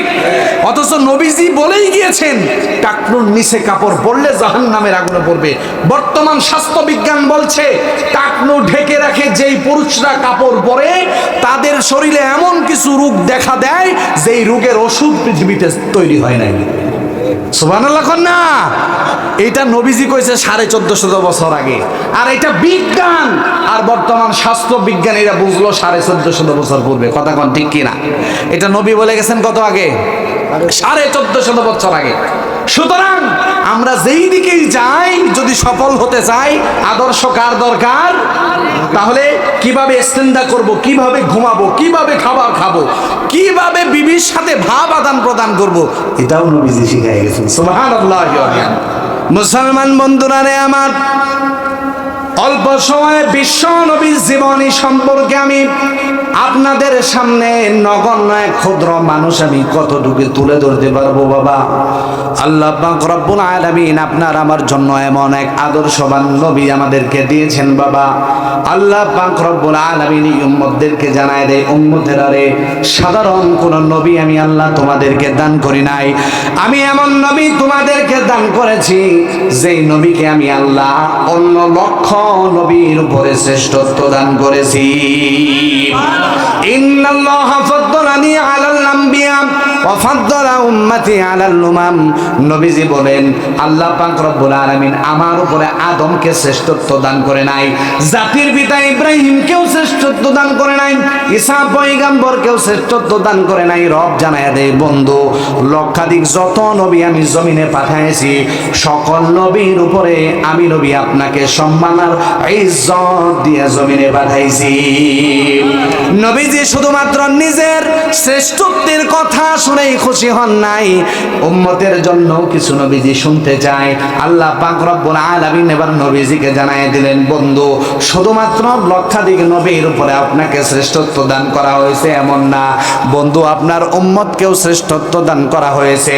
লক্ষাধিক নবী যারা জমিনে আগমন করেছে, লক্ষাধিক নবীর উম্মতের উপর নবী আমি আপনার উম্মতদেরকে শ্রেষ্ঠত্ব দান করে দিলাম। মুসলমান বন্ধুরা আমার, কিভাবে বোঝাই বাবা কতটা শ্রেষ্ঠ আর ইজ্জত আর সম্মানওয়ালা মানুষ আমরা। আল্লাহ পাক রব্বুল আলামিন বিশ্ব নবীকে জানায় দেয় বন্ধু, আল্লাহ বলনেওয়ালা আপনার একজন উম্মত যদি গহীন জঙ্গলের মধ্যেও থাকে, মরুভূমির মধ্যেও থাকে, শুধুমাত্র একজন আল্লাহ বলনেওয়ালা মানুষ আর পৃথিবীর সকল মুসলমান দুনিয়ার জমিন থেকে বিদায় হয়ে গেছে, শুধুমাত্র পুরা দুনিয়াতে মুসলিম আছে কয়জন? আর একটু জোরে। মুসলমান বন্ধুরা আমার, রব বিশ্ব নবীকে জানায় দেয় বন্ধু, আমি রবকে মাননেওয়ালা, আপনার আদর্শ মাননেওয়ালা শুধুমাত্র একজন মানুষ জমিনে জীবিত থাকবে। শুধুমাত্র ওই একজনের দাম আমি রবের কাছে কত বেশি বন্ধু আপনি জানেননি বন্ধু? ওই একজনের উসিলায় পৃথিবীর লাখ কোটি বেদিন, নাসারা, ইহুদি, খ্রিস্টান, বৌদ্ধদের রিজিকের ব্যবস্থা আমি করব। ওই একজনের মূল্য আর ইজ্জত এত বেশি, ওই একজনের জন্য পৃথিবীর সকল ধর্মের মানুষের রিজিকের ব্যবস্থা করব। সূর্য প্রতিদিন আমি রব উঠাবো, আমি রব অস্ত নিব, পৃথিবীর নিজামকে আমি রব ঠিক রাখবো শুধু একজনের জন্য। কিন্তু বন্ধু আপনি জেনে রাখুন, যেদিন ওই একজন আল্লাহ বলনেওয়ালা মানুষ দুনিয়ার থেকে বিদায় হয়ে যাবে, সাতবক আসমান এবং জমিনের মূল্য আমি রবের কাছে একটা মাছির পাখা পরিমাণও নাই। বন্ধু আপনি জেনে রাখুন, যেদিন আল্লাহ বলনেওয়ালা মানুষটা দুনিয়ার জমিন থেকে বিদায় হয়ে যাবে, আমি আল্লাহ পাক নিমিষে পুরা দুনিয়ার নিজামকে উলট পালট করে ধ্বংস করে দিব। আমাদের দাম কম না বেশি? আল্লাহ পাক একজনের জন্য পৃথিবীর লাখ কোটি হাজারো মানুষের রিজিকের ব্যবস্থা করবে, ইহুদিদেরকে খাওয়াবে, নাস্তিকদেরকে খাওয়াবে, বেদিনদেরকে খাওয়াবে, পুরা দুনিয়ার মানুষের রিজিকের ব্যবস্থা করবে, দুনিয়ার নিজাম আল্লাহ ঠিক রাখবে একজনের জন্য। তাহলে আমাদের দাম কম না বেশি? এটা তো আমাদের বুঝতে হবে। আমরা আমাদের দাম সম্পর্কে, ইজ্জত সম্পর্কে আগে বুঝতে হবে আমাদের দাম কতটুকু। মুসলমান বন্ধুরা আমার, আল্লাহর হাবিব সাল্লাল্লাহু আলাইহি ওয়াসাল্লামকে আল্লাহ পাক প্যাকেজ আকারে আমাদেরকে দিয়েছেন বাবা। সকল সমস্যার সমাধান আল্লাহ পাক নবীজির জীবন আদর্শ রেখেছেন। মুসলমান বন্ধুরা আমার, আপনি যদি বিশ্ব নবীর জীবন আদর্শ সম্পর্কে জিজ্ঞাসা করেন, এখানে যাদের বাবা আর মা নাই তারা জিজ্ঞেস করতে পারে এতিম সম্পর্কে বিশ্ব নবী কি কিছু বলেছে কিনা, এতিমদের ব্যথা আর যন্ত্রণা সম্পর্কে নবীজি বোঝে কিনা। মুসলমান বন্ধুরা আমার, নবীজি এমন এক সময় জমিনে আগমন করেছেন, বিশ্ব নবী জমিনে আসার পূর্বেই দুনিয়ার জমিন থেকে নবীজির বাবা ইন্তেকাল করেছে। নবীজি জমিনে আসছেন, বাবা মারা গেছে, কথা কোন ঠিক কিনা? শুধু তাই নাই বাবা, নবীজি জমিনে আসলেন, আসার পর 2 থেকে 3 দিন শুধুমাত্র আম্মাজান আমিনার কাছে ছিলেন। এরপরে বিশ্ব নবীকে 2 বছরের চুক্তিতে দুধমা হালিমার কাছে দেওয়া হলো। 2 বছর পর্যন্ত দুধমা হালিমার কাছে বিশ্ব নবী ছিলেন। মায়ের বুকের দুধ পান করার নবীজির সুযোগ হয় নাই। দ্বিতীয়বার আবারও চুক্তি হলো 2 বছরের। 4 বছর পর্যন্ত জন্মের পর নবীজি নিজের মায়ের কাছে ছিল না, ছিল দুধমা হালিমার কাছে। নবীজির 4 বছরের চুক্তি শেষ হয়ে গেল। আম্মা জান হযরতে আমেনা এবার নবীজিকে আনলেন। নবীজির বয়স যখন 6 হয়ে গেল, একদিন পাহাড়ের পাদদেশে সন্ধ্যা হয়ে যায়। প্রতিদিন নবীজি আরবের বাচ্চাদের খেলা দেখে, শিশু মোহাম্মদ আরবি বাচ্চাদের খেলা দেখে, কিন্তু নবীজি নিজে কোনোদিন খেলে না। সুবহানাল্লাহ। মুসলমান বন্ধুরা আমার, নবীজি মাঠের পাশে দাঁড়ায় আরবের অন্যান্য শিশুদের খেলা দেখেন, নবীজি খেলে না। নবীজি লক্ষ্য করে দেখেন তাদের খেলাগুলো। আম্মাজান দেখেন প্রতিদিন সন্ধ্যার আগে নবীজি ঘরে ফিরে আসেন। হঠাৎ একদিন বিকাল গড়িয়ে সন্ধ্যা হয়ে গেল, নবীজি আর ঘরে ফিরে না। হযরতে আমিনা পেরেশান হয়ে গেল, নবীজিকে খোঁজার জন্য বের হয়ে গেল। আরবের অলি গলিতে আম্মাজান খুঁজে খুঁজে বেড়ায়, আর আরবের মানুষদেরকে জিজ্ঞেস করে, আমার মোহাম্মদকে তোমরা দেখেছো কিনা? কেউ বলে না না না না দেখি নাই। হঠাৎ করে পাহাড়ের পাদদেশে হযরতে আমিনা লক্ষ্য করে দেখলেন মোহাম্মদ আরবি শিশু মোহাম্মদ ফুফিয়ে ফুফিয়ে কান্না করছে। আমিনা এবার নবীজিকে জিজ্ঞাসা করলেন, মোহাম্মদ কেউ নাই, তুমি শুধু একা। সন্ধ্যা হয়ে গেল, প্রতিদিন বিকেল বেলা তুমি রুমে চলে যাও, আজকে কেন সন্ধ্যা হয়ে গেল তুমি কামরায় পৌঁছালে না? কেন তুমি কান্না করো? নবীজি হযরতে আমিনাকে বলে, মা প্রতিদিন আরবের ছেলেরা পাহাড়ের পাদদেশে খেলাধুলা করে, প্রতিদিন তাদের বাবা সন্তানকে নেওয়ার জন্য এই ময়দানে আসে। আজ কতদিন হয়ে গেল, একটা দিনের জন্য আমার বাবা আমাকে নেওয়ার জন্য আসলো না। নবীজির বয়স তখন 6। প্রতিদিন নবীজি লক্ষ্য করে দেখে আরবের শিশুগুলোর বাবারা আদর করে কপালে চুমু খায়। নবীজি বলেন, মা আরবের সন্তানগুলোর বাবা প্রতিদিন নাচে, তাদের কপালের ঘামগুলো মুছে দেয়, কপালে চুমা খায়, বুকে জড়ায় দেয়, কোলে করে বাড়িতে নিয়ে যায়। আজ কতদিন হয়ে গেল মা, একদিনের জন্য তো আমার বাবা আসলো না। বলে যখন নবীজি কান্না করতেছে, হযরতে আমিনা নবীজির সন্তানের কান্না দেখে হযরতে আমিনাও কান্না শুরু করল। নবীজিকে কোলে উঠায় নিলেন, কপালে চুমা খেলেন, নবীজিকে আদর করতে শুরু করলেন। দাদার কাছে নিয়ে গেলে বাবার কবরের কাছে যাবেন বলে অনুমতি চাইলেন। অনুমতি পেয়ে গেলেন, নবীজিকে নিয়ে হযরতে আমিনা বিশ্ব নবীর বাবার কবর দেখার জন্য যায়। আল্লাহর রাসূল সাল্লাল্লাহু আলাইহি ওয়াসাল্লাম যখন বাবার কবরের কাছে যায়, যাওয়ার পরে শিশু মুহাম্মদ আরবি হাউমাউ করে চিৎকার করতে শুরু করে দেয়। বাবাকে কোনোদিন দেখে নাই, বাবার আদর কোনোদিন বিশ্ব নবীর পাওয়ার সুযোগ হয় নাই। নবীজি কান্না করতে শুরু করলেন, হযরতে আমিনাও কান্না করতে শুরু করলেন। এবার যখন কান্না থেমে গেল, আরবের দিকে আবার ফিরতে শুরু করলেন, মক্কার দিকে। মুসলমান বন্ধুরা আমার, প্রতিমধ্যে বিশ্ব নবীর মা অসুস্থ হয়ে পড়লেন। শুধু তাই নয়, ওই অসুস্থতা অবস্থায় নবীজির মা ও দুনিয়ার থেকে বিদায় হয়ে গেল। 6 বছরের মাথায় নবীজির মা দুনিয়ার থেকে বিদায় হয়ে গেল। জন্মের পূর্বে বাবাও চলে গেছে। মা হারা বাবা হারা এতিম নবী। এই নবী এতিমদের কষ্ট বুঝে কি বুঝে না? শুধু তাই না, এতিমদের ব্যাপারে বিশ্ব নবী কি বলেন, এ পৃথিবীর কোন মানুষ যদি কোন এতিমের মাথায় হাত বুলিয়ে দেয়, নবীজি তার পবিত্র হাদিসের মধ্যে বলেন, যে উম্মত এতিমের মাথায় হাত বুলিয়ে দেবে, এতিমের মাথার চুল পরিমাণ সওয়াব ওই উম্মতের আমলনামায় লিখে দেওয়া হবে। শুধু তাই নাই, শুধু তাই নাই, বিশ্ব নবী বলেন, এতিমের অভিভাবক হবে যে, এতিমের জিম্মাদারি যে নেবে, যার বাবা নাই মা নাই, লেখাপড়া করার মতন অর্থ নাই, কিন্তু কেউ এতিমকে পালার জন্য জিম্মাদারি নেবে, বিশ্ব নবী আঙ্গুলের ইশারা দিয়ে সাহাবায়ে কেরামকে বলেন, ও আমার সাহাবারা লক্ষ্য করে দেখো, আমি আর এতিমের অভিভাবক জান্নাতে এইভাবে পাশাপাশি থাকবো। সুবহানাল্লাহ। এত বিশাল মজমাই সুবহানাল্লাহ, এটা মানায় না। আরেকটু আওয়াজ দিই। মুসলমান বন্ধুরা আমার, তাহলে এতিমের ব্যথা নবীজি বোঝে কি বোঝে না? মুসলমান বন্ধুরা আমার, শুধু তাই নয়, নবীজির দাদা অভিভাবক হয়ে গেল। 8 বছর বয়স হয়ে গেল। কিছুদিন পর নবীজির দাদাও বিদায় হয়ে গেল। নবীজি একেবারে অসহায়। আল্লাহ পাক রব্বুল আলামিন এই এতিম অবস্থায় বিশ্ব নবীকে নবুয়তি পর্যন্ত পৌঁছে দিলেন। মুসলমান বন্ধুরা আমার, নবীজি নবুয়তি পেয়ে গেলেন। নবীজি এবার উম্মতের আদর্শ সম্পর্কে সাহাবায়ে কেরামকে শেখাইতে শুরু করলেন। আমি এখন আপনাদের কাছ থেকে একটা প্রশ্নের উত্তর নেব বাবা। নবীজি যখন জমিনে আগমন করেছেন, ওই যুগটা পৃথিবীর সবচেয়ে নিকৃষ্টতম যুগ, সবচেয়ে বড় বড় যুগ জাহিলি যুগ। ওলামায়ে কেরাম বলেন কিয়ামত পর্যন্ত এত নিকৃষ্ট আর খারাপ যুগ এই জমিনে আগমন করবে না। মুসলমান বন্ধুরা আবার নবীজি ওই যুগে আগমন করলেন। ওই যুগের একজন মানুষের নাম হযরতে আবু বকর, ওই যুগের একজন মানুষের নাম হযরতে ওমর, ওই যুগের মানুষের নাম আলী এবং উসমান। আমরা মনে করি বিশ্ব নবী নবুয়তি পেয়েছে আর আল্লাহ পাক জান্নাতটা ফাটায়া, আসমান ফাটায়া জান্নাত থেকে মনে হয় হযরতে আবু বকররে পাঠায়া দিছে। না না মুসলমান বাবাজিরা, হযরতে আবু বকর ওই নিকৃষ্ট যুগের নিকৃষ্ট মানুষ ছিল, ঠিক কিনা?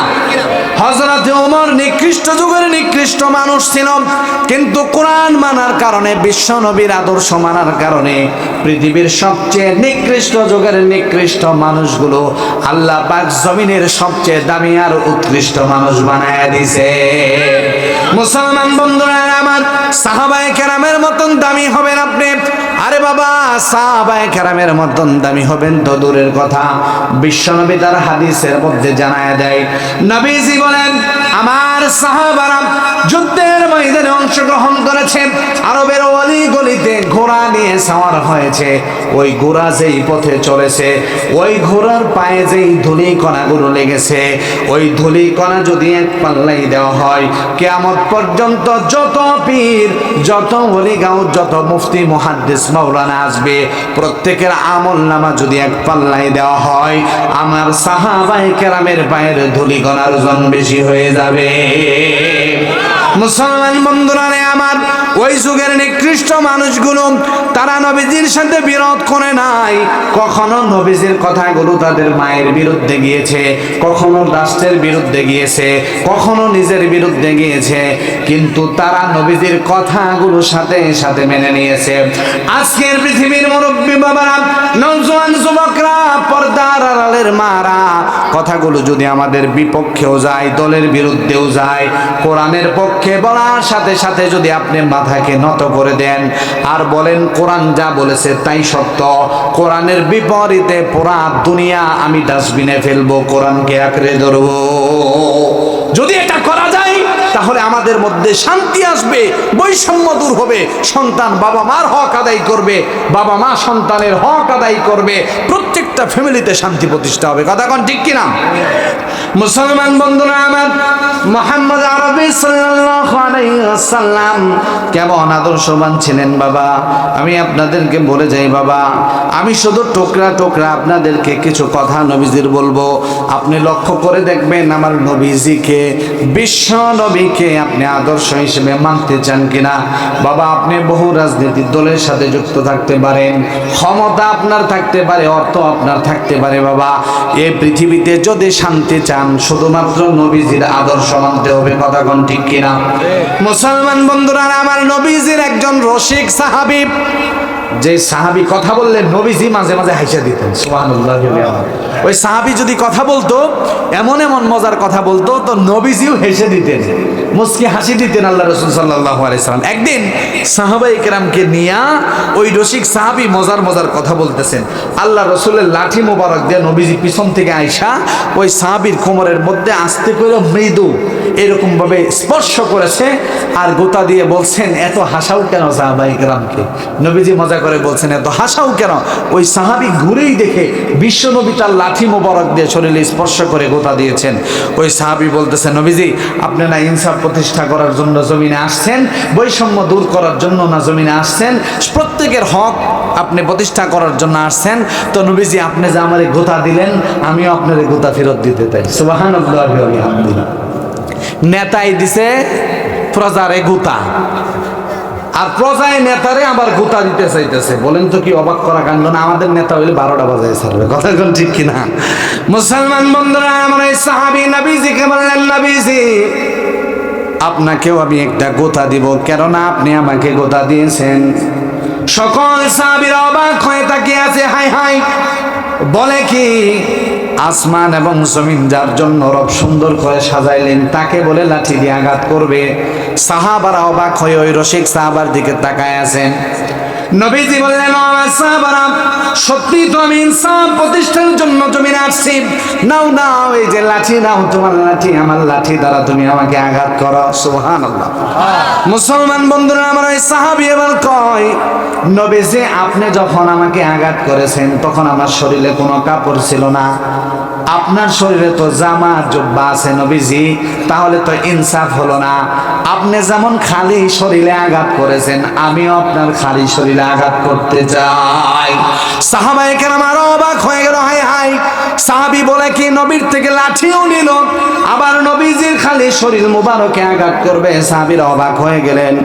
এ মুসলমান বন্ধুরা আমার, কেমন নবী আমাদের, কেমন নবী আল্লাহ পাক রব্বুল আলামিন আমাদেরকে দান করেছেন, কেমন নেতা দিয়েছেন। হাদিসের মধ্যে পাওয়া যায়, কিতাবের মধ্যে লেখেন, নবীজি তার লব্বা সুব্বা জামা মুবারক আস্তে আস্তে কোমর থেকে পিঠ মুবারক পর্যন্ত উঠায় দিলেন। মুসলমান বন্ধুরা আমার, ওই সাহাবী লাঠি রেখে পিছন দিক থেকে বিশ্ব নবীকে জড়িয়ে ধরলেন। নবীজিকে জড়িয়ে ধরে নবীজির শরীর মুবারকে চুম্বন করতে শুরু করলেন। নবীজি বললেন, ও সাহাবী, তুমি না আমার শরীরে আঘাত করবে বলে লাঠি নিলা, কই আঘাত না করে চুম্বন কেন করো? সাহাবী কই, নবীজি, যার জন্য আল্লাহ পাক জান্নাতকে সুন্দর করে সাজাইছেন, যার শরীরে মশা মাছি পর্যন্ত বসা হারাম, যার জন্য রব্বুল আলামিন লক্ষাধিক নবীদেরকে জমিনে পাঠায়া মাইকিং করিয়েছেন, বিজ্ঞাপন দিয়েছেন, এমন এক নবী আসবে যে লক্ষাধিক নবীর চেয়েও দামি। ওই নবীকে আমি সাহাবী কিভাবে আঘাত করব? নবী, আমি শুধু আমার ঠোঁটটা নবী আপনার শরীর মোবারকে লাগানোর জন্য একটু অভিনয় করেছি। সুবহানাল্লাহ। মুসলমান বন্ধুরা আমার, নবীজির শরীর মুবারক ওই সাহাবীর ঠোঁট লাগার কারণে আল্লাহ পাক রব্বুল আলামিন ওই সাহাবীর ঠোঁটকে এত দামি বানায় দিয়েছেন। আল্লাহর রাসূল সাল্লাল্লাহু আলাইহি ওয়াসাল্লাম বলেন, ওই দিনের পর থেকে ওই সাহাবী যখনই কোরআনুল কারীম তেলাওয়াত করতেন, আসমান থেকে সারিবদ্ধ হয়ে সিরিয়াল ধরে লাইন ধরে ওই সাহাবীর ঘরে ফেরেশতারা কোরআন তেলাওয়াত শুনতে নেমে যাইত। সুবহানাল্লাহ, একটু আওয়াজ করে বলে সুবহানাল্লাহ। মুসলমান বন্ধুরা আমার, পর্দার আড়ালের অনেক মা আছে, প্রজেক্টরের ব্যবস্থা আছে না? মুসলমান বন্ধুরা আমার, পর্দার আড়ালের আমার মারা বলবে, হুজুর শুধু পুরুষদের কথাই বলতেছে, নবীজি কি মহিলাদের জন্য কিছু বলে নাই? আরে মা, এই পৃথিবীতে নবীজি যখন আগমন করে, বাজারের আলো আর পটল যেইভাবে বিক্রি হতো, জাহিলি যুগে নারীদেরকে ওইভাবে বিক্রি করা হতো। আপনার আমার নবী নারীর ইজ্জত আর সম্মান জমিনে আসার পরে রক্তের মাধ্যমে দান করেছেন। মুসলমান বন্ধুরা আমার, শুধুমাত্র ওই যুগে নারীদেরকে কেমন নিকৃষ্ট মনে করা হতো। বর্তমান ইহুদি যারা আছে, আপনি ইহুদিদেরকেও যদি দেখেন, ইহুদি ধর্মের একটা নিয়ম, আমাদের মা বোনদের মহিলাদের মাসিক মিন্স একটা অসুস্থতা আল্লাহর পক্ষ থেকে আসে না নাই? এই অসুস্থতা কি নারী নিজে ডেকে আনছেন না আল্লাহ পাক দিয়েছেন? বলেন, অসুস্থতা দেওয়ার মালিক কে? এই মা বোনদের মাসিকের অসুস্থতাটা আল্লাহ পাক দিয়েছেন। ওই জামানার জাহিলি যুগের নারীদের যখন এই মাসিকের অসুস্থতা আসতো, তারা তাদেরকে মরুভূমির ভিতরে রেখে আসতো, জঙ্গলে রেখে আসতো, রুম আলাদা করে দিত। বর্তমান ইহুদি যারা, আপনারা গুগল সার্চ দেন, বর্তমান ইহুদিরাও তাদের বিবির যখন মাসিক চলে আসে তখন তাদেরকে ঘরে কামরায় রাখে না, তাদেরকে অন্য কামরায় রেখে দেয়। বলি না আউযুবিল্লাহ। মুসলমান বাবাজিরা আমার, পর্দার ইমাম আল্লাহ রাসূল সাল্লাল্লাহু আলাইহি ওয়াসাল্লাম একদিন লক্ষ্য করে দেখলেন আম্মা জান আয়েশা রাদিয়াল্লাহু তাআলা আনহা অসুস্থ। আম্মা জানের মাসিক চলে আসছে। আম্মা জান রব্বুল আলামিনের পক্ষ থেকে অসুস্থ প্রাপ্ত হয়েছেন। বিশ্ব নবী লক্ষ্য করে দেখলেন এই অসুস্থতা অবস্থায় আম্মা জান গ্লাসে করে পানি পান করছেন। নবীজি লক্ষ্য করে দেখলেন আম্মা জান গ্লাসের কোন জায়গায় ঠোঁট লাগায়া পানি পান করে।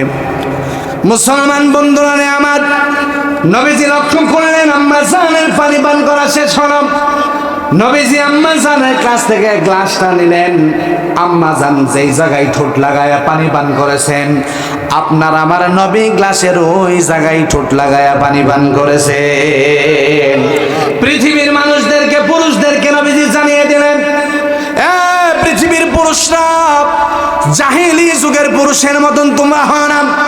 তোমরা অসুস্থতার কারণে নারীর রূপ আলাদা করো না, এটা তো আল্লাহর পক্ষ থেকে দেওয়া অসুস্থতা। এই অসুস্থতার মাধ্যমে নারী নষ্ট হয়ে যায় নাই। আল্লাহ পাক রব্বুল আলামিন নবীজির মাধ্যমে বান্দাদেরকে শেখায় দিলেন, ওই অসুস্থতার অবস্থায় আম্মাজান যেই জায়গায় গ্লাসে ঠোঁট লাগায়া পানি পান করেছেন, নবীজি পৃথিবীর নারীদেরকে ইজ্জত আর সম্মান দেওয়ার জন্য অসুস্থতা অবস্থায় নবীজি ওই একই জায়গায় ঠোঁট লাগায়া পানি পান করেছেন। মুসলমান বন্ধুরা আমার, শুধু তাই নাই, শুধু তাই নাই, বিশ্ব নবী জমিনে আসলেন, নবীজি বলে দিলেন আল জান্নাতু তাহতা আকদামিল উম্মাহাত, এ পৃথিবীর সন্তানেরা তোমাদের প্রত্যেকের জান্নাত হলো তোমাদের মায়ের পায়ের নিচে।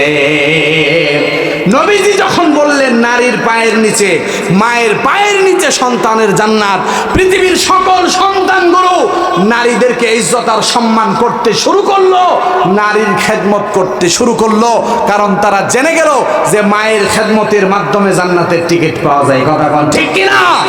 এই নারীদেরকে বেচা কিনা করা হয়তো অল্প মূল্যে আলু পটলের মতন। তাহলে পৃথিবীর নারীদেরকে ইজ্জত নবীজি দিয়েছেন কি দেন নাই? শুধু তাই নাই, শুধু তাই নাই, আল্লাহ রাসূল সাল্লাল্লাহু আলাইহি ওয়াসাল্লাম যখনই ঘরে ফিরতেন, নবীজির সুন্নাহ হলো নবীজি কোনদিনও ঘরে ফিরলে আম্মাজানদের সাথে কথা বলার পূর্বে মিসওয়াক করা ছাড়া ঘরে ঢুকতেন না। সুবহানাল্লাহ, আর একটু জোরে বলি না সুবহানাল্লাহ। নবীজি আম্মাজানদের সাথে কথা বলতেন, মিসওয়াক করতেন। শুধু তাই নাই, আল্লাহর রাসূল বলেন তোমরা যখন বিবিদের সাথে কথা বলবা, খুশবু লাগাবা, সুন্দর দামি কাপড় পরবা, আর সুন্দর সুন্দর বাক্য ব্যবহার করে বিবিদের সাথে কথা বলবা। সুবহানাল্লাহ, আর একটু জোরে কম। আওয়াজ কমে গেল কেন? নারীদের পক্ষে কথা যেতেছে এজন্য আল্লাহ রাসূল সাল্লাল্লাহু আলাইহি ওয়াসাল্লাম বললেন নারীদেরকে সম্মানসূচক বাক্য, ভালোবাসার শব্দ দ্বারা ব্যবহার করবা। কিন্তু আল্লাহ পাক পৃথিবীর সকল সুন্দর শব্দগুলো, ভালোবাসার শব্দগুলো স্বামী তার বিবিকে ব্যবহার করবে বলে দিয়েছে। আর আজকের স্বামীরা এগুলো ব্যবহার করে ভাবির জন্য আর অন্য বাড়ির নারীর জন্য। ঠিক না বেঠিক? আমি বেঠিক বললে আমাকে বলবেন যে হুজুর বেঠিক, ঠিক বললে বলবেন ঠিক। রাজি আছি তো ইনশাআল্লাহ? যেই সুন্দরগুলো আপনি বলেন, জান বলেন, প্রাণ বলেন, কবুতর বলেন, যা ইচ্ছা বলেন, এই শব্দগুলো আল্লাহ দিছে বিবিকে ডাকার জন্য। কথা কয় না? আর বিবির সাথে ব্যবহার হয় সবচেয়ে নিকৃষ্ট, ঠিক কিনা? এই জন্য ঘরের মধ্যে মহব্বত নাই। মুসলমান বন্ধুরা আমার, নবীজি বলেন আমার সাহাবারা, যখন কোন স্বামী স্ত্রী তাদের নিজের মধ্যে ভাব আদান প্রদান করে, ভালোবাসা প্রদান করে, দুজন পাশাপাশি বসে ভাব আদান প্রদান করে, আল্লাহ পাকের আরশ তখন খুশি হয়ে যায়। শুধু তাই নয়, ভাব আদান প্রদান করতে গিয়ে বিবি যখন স্বামীর সুন্দর কথা শুনে হেসে দেয়, হাসতে শুরু করে, হাদিসের মধ্যে পাওয়া যায় হাসতে গিয়ে বিবির যতগুলো দাঁত বের হয়ে যায়, প্রত্যেকটা দাঁতের বিনিময়ে এক একটা উমরার সওয়াব তার আমলনামায় লেখা হয়। মুসলমান বন্ধুরা আমার, নবীজি বললেন ভাব আদান প্রদান করলে সওয়াব লেখা হয়। সাহাবায়ে কেরাম জিজ্ঞাসা করলেন নবীজি, বিবির সাথে একটু বসলে, খুশ গল্প করলে, বিবির সাথে একটু ভাব আদান প্রদান করলেও সওয়াব হয়, এটা আবার কেমন কথা? মুসলমান বন্ধুরা আমার, নবীজি বললেন আমার সাহাবারা, পরনারী অন্য একটা নারী যার সাথে তোমার বিবাহ বন্ধনে আবদ্ধ হয় নাই, পাশের বাসার একজন নারীর সাথে যদি তুমি ভাব আদান প্রদান করো, তার সাথে কথা বলো, তার দিকে তাকিয়ে থাকো, তো তোমার আমলনামায় জিনার গুনাহ লেখা হবে। সাহাবায়ে কেরাম বললেন নবীজি, এটা তো স্বাভাবিক কথা, নিজের বিবি ছাড়া অন্যের সাথে যদি আমি এই ভাব আদান প্রদান করি, গুনাহ তো লেখাই হবে। নবীজি বলেন যেইভাবে পরনারীর সাথে কথা বলার কারণে গুনাহ লেখা স্বাভাবিক, একইভাবে নিজের বিবির সাথে ভালোবাসার ভাব আদান প্রদান করা, সুন্দর বাক্য ব্যবহার করে বিবিকে ডাকলেও আল্লাহ পাক সওয়াব তার আমলনামায় লিখে দেয়। মুসলমান বন্ধুরা আমার, নবীজির জীবনীতে এমন একদিন পাওয়া যায় না নবীজি দাওয়াতের কাজ করে ঘরে ফিরছেন, আল্লাহর রাসূল সালাম দেওয়া ছাড়া ঘরে কোনোদিন ঢুকেছেন। আজকের যত লজ্জার শরম, সন্তান বাবাকে সালাম দেয় না, স্বামী বিবিকে সালাম দেয় না, এই জন্য আমাদের ঘরগুলোতে শান্তি নাই। কথা কোন ঠিক কিনা? নবীজি বলেন যেই ঘরের মধ্যে সালামের প্রচলন আছে, যেই পুরুষ তার ঘরে সালাম দিয়ে প্রবেশ করবে, আল্লাহ পাক তার কুদরতি চাদরের মধ্যে ওই ঘরকে বেষ্টনী করে উঠায় নেবে। এজন্য সালাম দিতে রাজি আছি তো। আজকে মাহফিল থেকে গিয়ে ঘরে সালাম দিবেন বিবিকে। কে কে দেখি দেখি কে কে? কি ব্যাপার? অনেকে বিবাহ করে, এই যারা বিবাহ করেন নাই তারা হাত দেন, তারা এতটাই কি করবে। যারা বিবাহ করছেন দেবেন তো সালাম। আল্লাহ পাক কবুল করুক, বলি আমিন। তো আল্লাহ পাক সংসারটাকে জান্নাত বানায় দিবেন। সুবহানাল্লাহি ওয়া বিহামদিহি। অর্থ আর প্রাচুর্যের ক্ষমতার মধ্যেই সুখ নাই, সুখ হচ্ছে আল্লাহ রাসূলের আদর্শের মধ্যে, ঠিক কি না? মুসলমান বন্ধুরা আমার, যত সুন্দর শব্দ আছে এগুলো দিয়ে বিবিরে ডাকবেন। আপনি হয়তো প্রথম দুই একদিন, এখন মুরব্বী বাবা সাদা দাড়িওয়ালা যারা আছে তারা যদি সুন্দর করে যায় সেরা বউরে আজকে জান করে একটা ডাক দেয়, বিবি বলবে, মুরব্বী মা বলবে, বুড়া বয়সে ভীমরতিয়ে ধরছে তোমার, ঠিক কিনা? কোন ঠিক কিনা? কিন্তু আল্লাহ পাক এই ডাকের মাধ্যমে মহব্বত পয়দা করে দেবে। শুধু তাই না, আল্লাহ রাসূল সাল্লাল্লাহু আলাইহি ওয়াসাল্লাম দাওয়াতের কাজ করে ঘরে ফিরলেন। ফিরে দেখেন আম্মা জান রুটি বানাচ্ছেন, রুটি আলাদা রাখছেন, আর ওই যে খামির যে গোল করে রেখে দেয়, ওই খামিরগুলো বানায় রাখছে। একটা বকরি এসে খামিরগুলো নিয়ে যেতেছে। তা আল্লাহ রাসূল সাল্লাল্লাহু আলাইহি সাল্লাম ক্লান্ত হয়ে গেছেন। নবীজি চিন্তা করলেন, আমি যে ক্লান্ত, বাহির থেকে দাওয়াত দিয়ে আসছি, আমি রুটিগুলো খেয়ে নেই। এটা নবীজি না করে, রুটি না খেয়ে নবীজি আম্মা জানকে রুটি বানানোর কাজে সহযোগিতা করলেন। রুটি বানানো শেষ হলে নবীজি আম্মা জানের সাথে বসে একসাথে এক প্লেটে খানা খেলেন। আর নবীজি ঘোষণা করে দিলেন, কিয়ামত পর্যন্ত আমার আনেওয়ালা সকল উম্মত স্বামী আর বিবি এক প্লেটে খানা খাবে তো আল্লাহ পাক তাদের ঘরটাকে জান্নাতি বানাই দিবেন। জোরে বলেন না সুবহানাল্লাহ। এখন এক লোক দাওয়াতে তাবলীগের মেহনতে গেছে, গিয়ে আমির সাহেব 1 মাস পর্যন্ত মেহনত করছে তারে শেখানোর জন্য। 40 দিন মেহনত করেও কোনো কিছুই শিখাইতে পারে নাই। নিজের দাঁতগুলো নাই পড়ে গেছে, শুদ্ধ করে পড়তে পারে না। 40 দিন শেষ হওয়ার পরে যখন ফিরে আসে, বলে আমি তো কিছুই শিখতে পারলাম না, কিছু আমল আমারে শিখাই দেন। পরে বলতেছে, ঘরে কি বুড়ি আছে? কহা আছে। তাহলে তার সাথে যায় সারা বাবা আদান প্রদান করতে হবে। বলতেছে, আমি শেষ বয়সে আপনার এগুলো কাজ, এগুলো দেখলে ববি বলবে এখন বিমরতিয়ে ধরছে, এগুলো করা যাবে। কোন নবীজির সুন্নাহকে প্রাধান্য দিতে হবে, বয়সকে প্রাধান্য দেওয়া যাবে না, ঠিক কিনা? গিয়ে বুড়ির সাথে একই প্লেটে খানা খেতে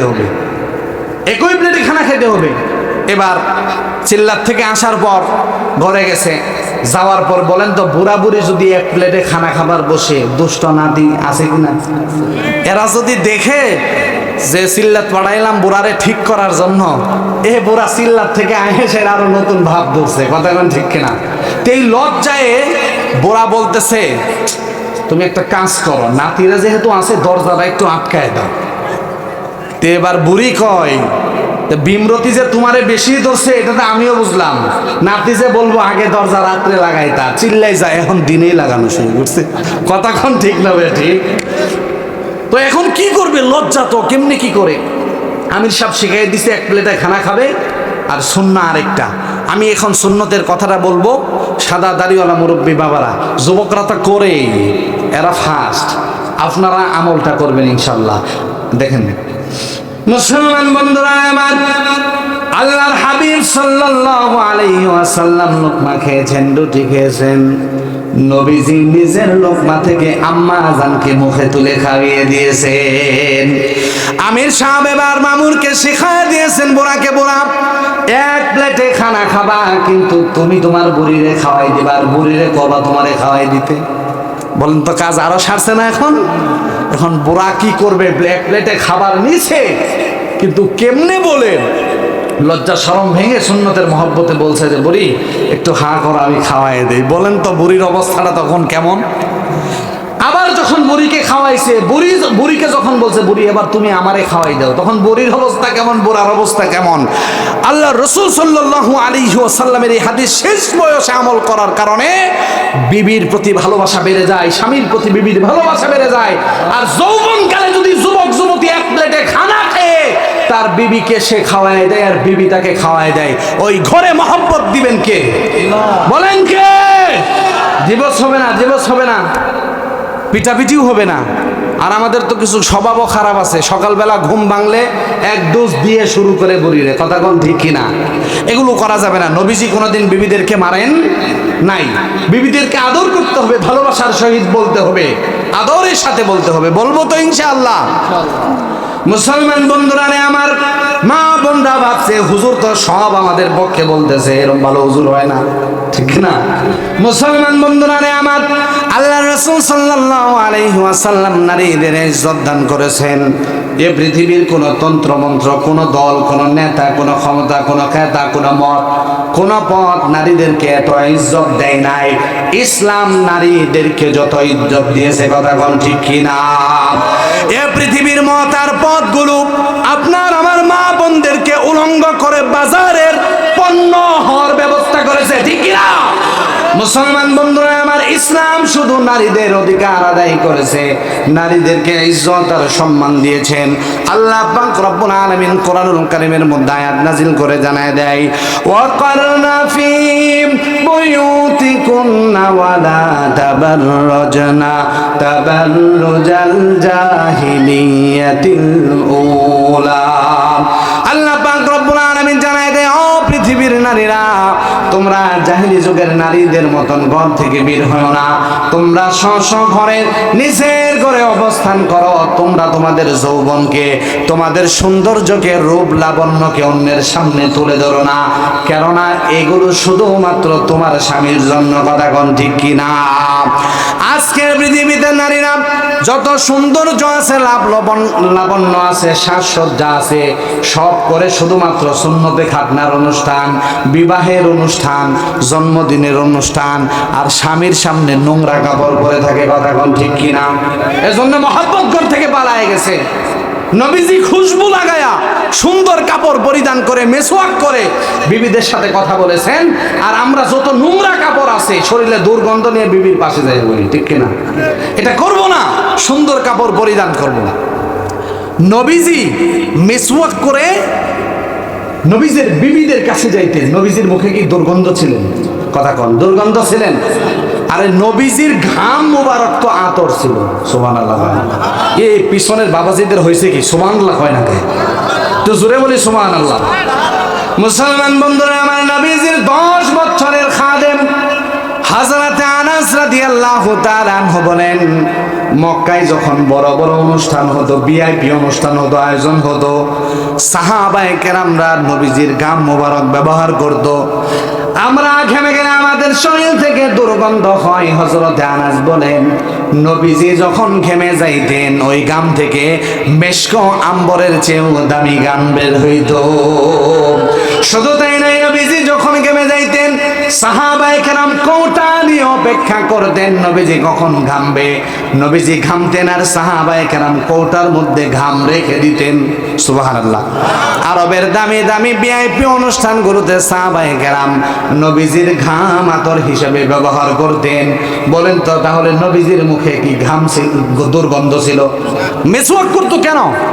বাহিরে যাওয়ার কারণে অনেক ধুলাবালি আসে। উম্মতদেরকে শিখাইছেন মুখে যেন দুর্গন্ধ না থাকে, বিবির সাথে কথা বলবা তখন মুখ পরিষ্কার করে কথা বলবা। যেই নবীর ঘাম সহ সুঘ্রাণ আতর ব্যবহার করত সাহাবায়ে কেরাম, তো ওই নবীর মুখে কি দুর্গন্ধ থাকতো না উম্মতকে সুন্নত শিখানোর জন্য মেসওয়াক করেছে? রহমতে আলম নবী দু জাহান, রহমতে আলম নবী দু জাহান, সাহাবীরা আতর বানাই ওই নবীজির ঘাম। বলো, সাহাবীরা আতর বানাই ওই নবীজির ঘাম।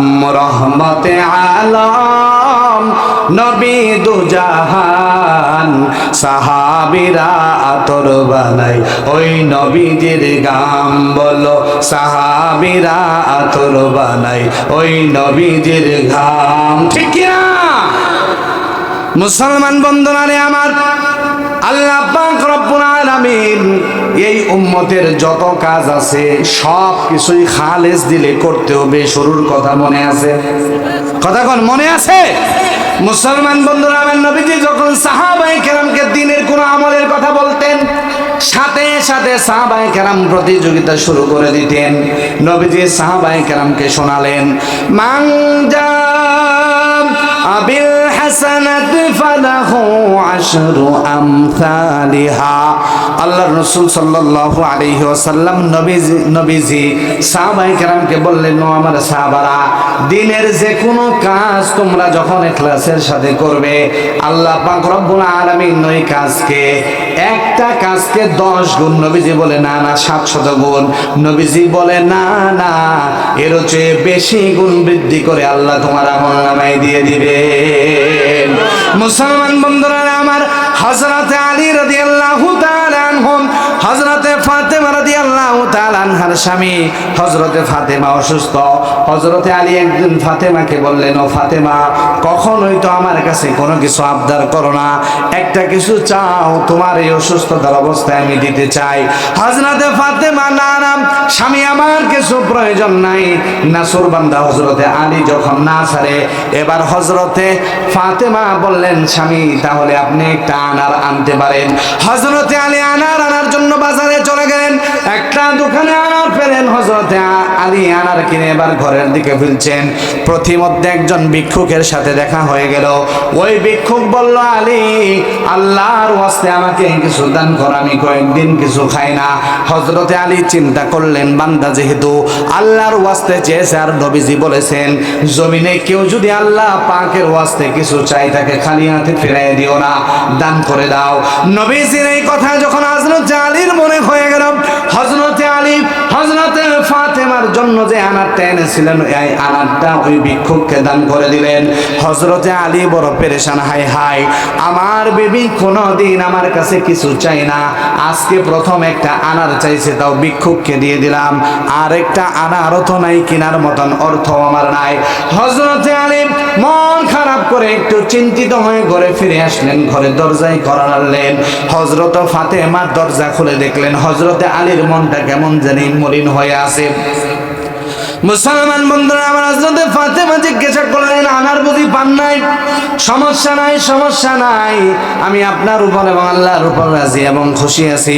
হযরতে আলী বলে, ফাতেমা, না না, ঘটনা তা না, আমি আনার তোমার জন্য ক্রয় করেছিলাম, কিন্তু প্রতিমধ্যে একজন ভিক্ষুক সে আনারটা আল্লাহর ওয়াস্তে চেয়েছে, আমি আল্লাহর ওয়াস্তে চাওয়ার কারণে ওই আনারটা তাকে দান করে দিয়েছি।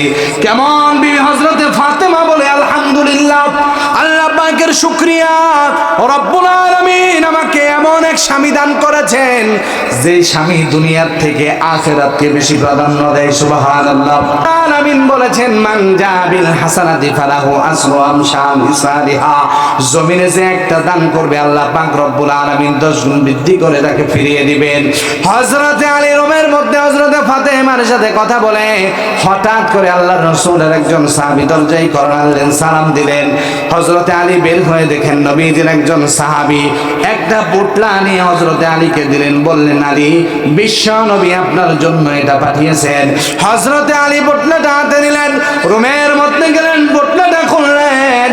খুলে হযরতে আলী লক্ষ্য করে দেখলেন ভিতরে আনার 1 2 3 3 করে দেখলেন 9টা আনার। কয়টা আনার? আরো জোরে। হযরতে আলী 9টা আনার করে আবারও সেই টুকরা বেঁধে ফেললেন। বেঁধে সাহাবীকে বললেন, ও সাহাবী, এটা নবীজি মনে হয় আমার ওখানে পাঠায় নাই, বলে তুমি এখানে আনছো, তুমি এটা নিয়ে যাও। সাহাবী জিজ্ঞাসা করলেন, না না, নবীজি আপনার কাছে পাঠাইছেন। এবার হযরতে আলী বলেন, আল্লাহ নবীর সাহাবী, আল্লাহ পাক রব্বুল আলামিন বলেছেন, নেকের পরিবর্তে আল্লাহ পাক তার বান্দাকে 10 দেয়। আমি তো একটা আনার গরিবকে দান করেছি, সুতরাং আল্লাহ পাকের খাজানায় কম নাই। আল্লাহ পাক 9টা দিবে কেন? দিলে 10টাই দিবে। এবার আল্লাহর রাসূলের সাহাবী কয়, হায় হায়, কেমন আল্লাহর পাগল, মাওলার সাথে কি খেলা চলে। আল্লাহর রাসূলের সাহাবী তার চাদরের ভিতর থেকে আরেকটা আনার বের করে দেয়। বলে যে, নবীজি কেন এই আনারের প্যাকেটটা আপনাকে দেওয়ার জন্য বলল? আমার কাছে কৌতূহল মনে হওয়ার কারণে 10 আনার থেকে একটা আনার আমি আমার চাদরের ভিতরে লুকায় রাখছি। আল্লাহ পাক নবীজির কাছে আপনার জন্য 9টা না 10টা আনারই পাঠিয়েছে। তাহলে একে কত? 10। একে কত? 10। এজন্য আল্লাহ পাকের রাস্তায়, দ্বীনের রাস্তায়, মসজিদের উন্নয়ন করবে আমরা প্রত্যেকেই আমাদের উপার্জনের অর্থ আল্লাহর রাস্তায় দান করতে রাজি আছি তো ইনশাআল্লাহ? কারা কারা রাজি? সবাই হাত তুলবো ইনশাআল্লাহ। সবাই সবাই লিল্লাহে তাকবীর, লিল্লাহে তাকবীর। বাবা, মসজিদের উন্নয়ন করবেই যেহেতু মাহফিলটা